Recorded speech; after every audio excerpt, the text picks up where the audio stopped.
वंदे मातरम में भारत संजीव आज़ाद।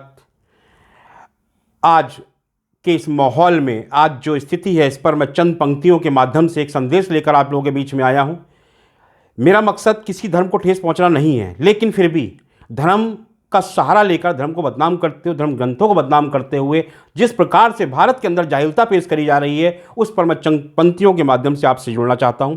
और खासकर ये संदेश मुझे उन लोगों के लिए है जो धर्म को बदनाम कर रहे हैं, उन लोगों के लिए है, उन मीडिया हाउस के लिए है जो धर्म और लोगों को भड़काने के लिए नए गलत तरीके का अपने प्रचार प्रसार कर रहे हैं, उन राजनीतिक दलों के लिए है जो धर्म के नाम पर हम लोगों के साथ खिलवाड़ कर रहे हैं और एक महामारी को पूरे देश में फैलाने जैसे ही गंदी स्थिति का कार्य कर रहे हैं।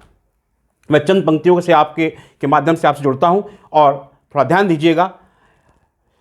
मैं कोई बहुत बड़ा कवि नहीं हूं, लेकिन संदेश देने के लिए आज पहली बार कविता पाठ के माध्यम से मैं संदेश देता हूं तो बोल कर देता हूं, लेकिन आज काव्य पाठ के साथ आपसे कुछ पंक्तियों के साथ आपके पास संदेश देना चाहता हूं। जब बैठे थे तुम अपने मन से, जब बैठे थे तुम अपने मन से एक रास्ता पारा घेर के, जब बैठे थे तुम अपने मन से एक रास्ता पारा घेर के, तब क्या कोई दिक्कत ना थी, तब क्या कोई दिक्कत ना थी घर परिवार छोड़ के। जब बैठे तुम अपने मन से एक रास्ता पारा घेर के, तब कोई तुमको दिक्कत ना थी घर परिवार छोड़ के। और अब जब बैठाला है तुमको, एक महामारी ने घर पर बैठा दिया आपके लिए, उसके लिए दो पंक्तियां देता के साथ आता हूं सच में। जब बैठाला है तुमको अब तुम्हारी जान बचाने खातिर, जब बैठाला है तुमको अब घर पर तुम्हारी जान बचाने खातिर, तो सरकारों को तुम क्यों कोस रहे, तो सरकारियों को तुम क्यों कोस रहे। और जो जान बचाने निकले तुम्हारी, जो जान बचाने निकले तुम्हारी, उन फरिश्तों पर तुम पत्थर काहे फेंक रहे, उन फरिश्तों पर तुम पत्थर काहे फेंक रहे। कुछ जाहिल तुम्हारे संगी, कुछ जाहिल तुम्हारे संगी जो डॉक्टर पुलिस पर पत्थर फेंक रहे, क्यों चुप चुप बैठे बिल के अंदर, तुमको भड़काने वाले, तुमको भड़काने वाले। जो तुम्हारी जान बचाने निकले पुलिस डॉक्टर, उन पर पत्थर फेंकवाने वाले, उन पर पत्थर फेंकवाने वाले। साहेब, दुनिया में कुछ हो जाए धर्म को कोई आंच नहीं आती है। भारत में कुछ भी हो, पीछे लोग बैठ गए। आज फिर उन्होंने एक महामारी जो पूरे विश्व में फैली हुई है, उसको भी धर्म की चादर फैलाने से, चढ़ाने से कोई भी गुरेज नहीं किया और किस तरीके से भारत को खतरे में डालने की कोशिश कर रहे हैं, उस पर चंद पंक्तियों के माध्यम से फिर आपके साथ बीच आता हूं। इस्लाम खतरे में है, इस्लाम खतरे में है, तुमको ये समझाने वाले, इस्लाम खतरे में है, इस्लाम खतरे में है, तुमको ये समझाने वाले। अब कहाँ चुप चुप बैठे बिल के अंदर, तुमको ये बहकाने वाले, तुमको ये बहकाने वाले, तुमको ये समझाने वाले। अब समझने और क्या आवश्यकता है कि एक महामारी जो पूरे विश्व में अपना विकराल रूप धारण कर चुकी है। अमेरिका में कितने लोग मारे गए, इटली में कितने मारे गए, चाइना में कितने मारे गए, पाकिस्तान का हाल किया है, ईरान का हाल किया है, इराक का हाल किया है, सऊदी अरब के अंदर कर्फ्यू लगा दिया गया है। लेकिन भारत में लॉकडाउन का लिए क्या संदेश दिया जाता है, इसके लिए सोचने की बात बन जाती है कि एक महामारी को भी धर्म की चादर उड़ाने की कोशिश की जा रही है। इसको जाहिलता नहीं तो और क्या कहेंगे। हाँ, इस जाहिलता को कोई अगर दूसरा नाम दे सकते हैं तो जिहादी और आतंकवाद दिया जा सकता है। कारण कि इन आतंकियों को, जिनको समझाया गया है बैठकर एक धर्म स्थल पर जिहाद के नाम पर, ये जिहादी हैं, ये धर्म का प्रचार करने निकले हैं। इनको समझाया गया है कि तुम्हारा एक थूक एक बम का गोला है जो एक नहीं, दो नहीं, कई पूरी बस्ती को उजाड़ देगा और हजारों लोगों की जान ले सकता है। तुम्हारा सिर्फ एक थूक। जाओ गलियों में, सड़कों में घूमो, मस्जिदों में छिप जाओ, धर्मस्थलों में छुप जाओ और वहां से थूक के माध्यम से लोगों की जान लेना शुरू कर दो। इस पर मैं चंद पंक्तियों के माध्यम से फिर आपके बीच में आने का प्रयास करता हूं। कोरोना से मत डरना, कोरोना से मत डरना, ये तो अल्लाह की देन है, ये तो अल्लाह की देन है। ये कहते हैं साद साहब, जो आपके इस्लाम के धर्म के बहुत बड़े ठेकेदार बनते हैं और किस तरीके से जिहादियों को समझाते हैं, आतंकियों को समझाते हैं। वो कोई धर्म का प्रचारक को नहीं बना रहे हैं, वो आतंकवाद पैदा कर रहे हैं। कोरोना से मत डरना, ये तो अल्लाह की देन है, ये तो अल्लाह की देन है। हम सभी को अलग करने का ये एकमात्र खेल है, ये एकमात्र खेल है। कहाँ छुपे हैं, कहाँ छुपे हैं साद साहब, अब कहाँ छुपे हैं, कहाँ छुपे हैं बिल के अंदर, तुमको ये समझाने वाले, तुमको ये सिखलाने वाले, तुमको ये बहलाने वाले, तुमको ये बहलाने वाले। कि महामारी नहीं, कि महामारी नहीं, तुम्हें अलग करने का ये खेल है, तुम्हें अलग करने का ये खेल है। अब देखिए किस तरीके से जाहिल सड़कों पर, आपके घरों में, आपके धर्मस्थलों में छिपकर मौत बांटने का काम कर रहे हैं। ये जाहिल किस तरीके से आपके मजहब को बदनाम कर रहे हैं। क्या कोई मजहब इसकी इजाज़त देता है? अगर आपका जवाब हाँ है तो वो मजहब नहीं हो सकता, और अगर कोई मजहब इसकी इजाज़त नहीं देता तो ये मजहब ही नहीं हो सकते।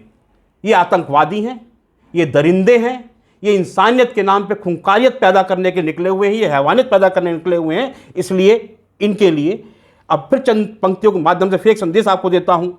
तुम्हारे इस पागलपन को जो कोरोना तुम गले में डाले, गले गली में घूम रहे हो, जगह जगह पर थूक रहे हो। हर बच्चा पूछ रहा है, हर बच्चा पूछ रहा है, कौन है ये जमात वाले, कौन है ये जाहिल जमात वाले। अभी हर बच्चे के मन में टीवी पे देखा, अखबार में पढ़ा, सब जगह देखा, सोशल मीडिया पर एक ही चीज़ आ रही है कि ये जाहिल जगह जगह थूकते हुए घूम रहे हैं। एक मुस्लिम बच्चा अपने पिता से पूछता है, देखिए एक बहुत ही दर्दनाक स्थिति पैदा होती है मुस्लिम परिवार के अंदर। ये मैंने अपने दोस्तों को जब फ़ोन किया, उनसे राय लेनी शुरू करी मुस्लिम साथियों से, तो वो क्या बताते हैं उन पर मैंने चंद पंक्तियाँ ली हैं और पंक्तियों के माध्यम से फिर आपके साथ जुड़ूंगा। लेकिन सोचिए, एक बच्चा अपने पिता से पूछता है, एक सवाल पर सवाल कर। बच्चे मासूम होते हैं, वो जो देखते हैं वो उनके मन में घर कर जाता है और वो मन में बिठा लेते हैं। यहीं से उनके मस्तिष्क में जो बैठता है उसको अपनाने की कोशिश भी करते हैं। अब क्या कहता है बच्चा? हर बच्चा चीख रहा, हर बच्चा चीख रहा, अब्बू ये दिखते तो आप जैसे हैं, अब्बू ये दिखते तो आप जैसे हैं। सर पर टोपी, चेहरे पर दाढ़ी, नीचा कुर्ता, ऊंचा पजामा। सर पे टोपी, चेहरे पे दाढ़ी, नीचा कुर्ता, ऊंचा पजामा। फिर क्यों हमको मार रहे हैं, फिर क्यों हमको मार रहे हैं? कोरोना जैसी महामारी क्यों हमारे गले में डाल रहे हैं, कोरोना जैसी महामारी क्यों हमारे गले में डाल रहे हैं? अब्बू जो फरिश्ते बनकर इन डॉक्टर पुलिस अंकल इन्हें बचाने आए। बच्चा कहता है, देखिए कितने उससे, कि अब्बू देखता है गली में जब डॉक्टर पुलिस आ रहे हैं, तो पत्थर फेंके जा रहे हैं, तो फिर एक सवाल करता है, अब्बू जो फरिश्ते बनकर डॉक्टर पुलिस अंकल हमें बचाने आए, उन पर ये पत्थर क्यों फेंक रहे हैं, उन पर ये पत्थर क्यों फेंक रहे हैं, उन पर ये पत्थर क्यों फेंक रहे हैं, उन पर ये क्यों थूक रहे हैं? अब बच्चे के अंदर जिस तरीके से बढ़ती जा रही है, लेकिन उसके सवाल नहीं रुक रहे हैं। अब्बू क्या ऐसे ही होते हैं ये जमात वाले? अब्बू क्या ऐसे ही होते हैं जमात वाले जो जगह जगह पर थूक रहे हैं, जगह जगह पर थूक रहे हैं? बच्चा बड़ी मासूम से सवाल करता है। अब बच्चे की मासूमियत है, देखिए बच्चा भी सवाल करता है, अब्बू हमको भी अब क्या ये करना होगा? अब्बू हमको भी क्या अब ये करना होगा? क्यों? वो देख रहा है कि हमारे प्रचारक, हमें पढ़ाने, हमें लिखाने वाले जिस तरीके की बात कर रहे हैं, तो क्या हो रहा होगा। अब इस माहौल में एक पिता की स्थिति क्या होती है, कैसे समझाए वो इन मासूमों को, इन मासूम बच्चों को? अब पिता की स्थिति क्या बनती है, इस पर देखने की बात आती है। अब इस माहौल में एक पिता की स्थिति क्या होती है, कैसे समझाए वो इन मासूम बच्चों को? कुछ नहीं बोले तो धर्म का अपमान, क्योंकि बच्चों के हृदय में अब धर्म को लेकर प्रश्न उठने लगे हैं। स्वाभाविक हो चुका है, क्या कोई धर्म ऐसा सिखा सकता है? क्योंकि बच्चा ये देख रहा है कि जहाँ उसके माँ बाप ने धर्म की शिक्षा के लिए भेजा है, वहाँ के मौलाना की शकल सूरत, उनका पहनावा इन लोगों से मेल खाता है जो जमात के नाम पर गंदगी कर रहे हैं। और तो और घर के बुजुर्गों का और खुद का रहन सहन उन जैसा दिखता है। अब पिता चिंतित हो जाता है और क्या कहता है, क्या जवाब दें हम इन मासूमों को, क्या जवाब दें हम अब इन मासूमों को? अब हमको इनको ये बतला ही देते हैं, अब हम इनको ये बतला ही देते हैं। दिखते ही नहीं अपने, दिखते ही नहीं ये अपने, दिखते ही नहीं ये अपने प्यारे बच्चों, ये अपने ही होते हैं, ये अपने ही होते हैं। जो जाहिलता के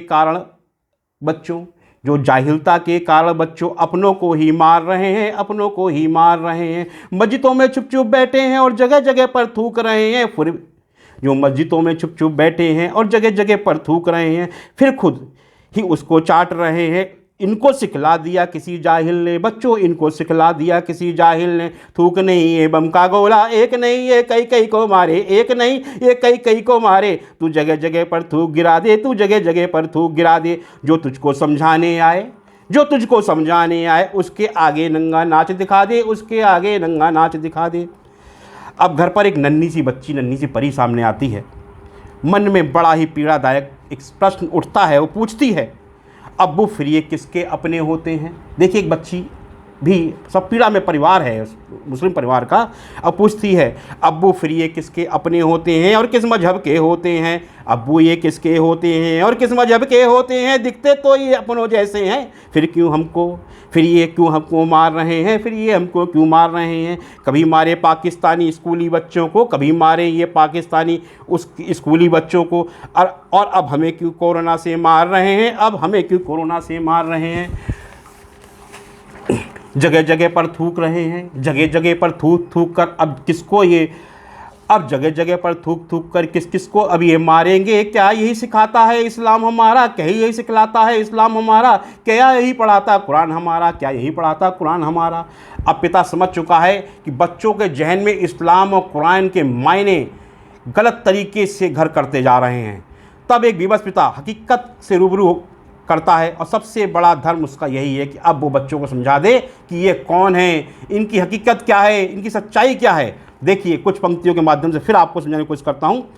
अब हम बतलाते हैं बच्चों तुमको, अब पिता कहता है, अब हम बतलाते हैं बच्चों तुमको, ये ना तो किसी के अपने होते हैं ना किसी ही मजहब के होते हैं। अब हम बतलाते हैं बच्चों तुमको, ये ना तो किसी के अपने होते हैं ना ही किसी मजहब के होते हैं। ये जाहिलता में जन्मे हैं और जाहिलता ही इनका मजहब है, मारकाट ही इनका धंधा है। ये जाहिलता में जन्मे हैं और जाहिलता ही इनका मजहब है, मारकाट ही इनका धंधा है। और मजहब को आगे कर ये अपनी दुकान चलाते हैं और अपनी दुकान चलाते हैं। ईश्वर अल्लाह एक ही प्यारे।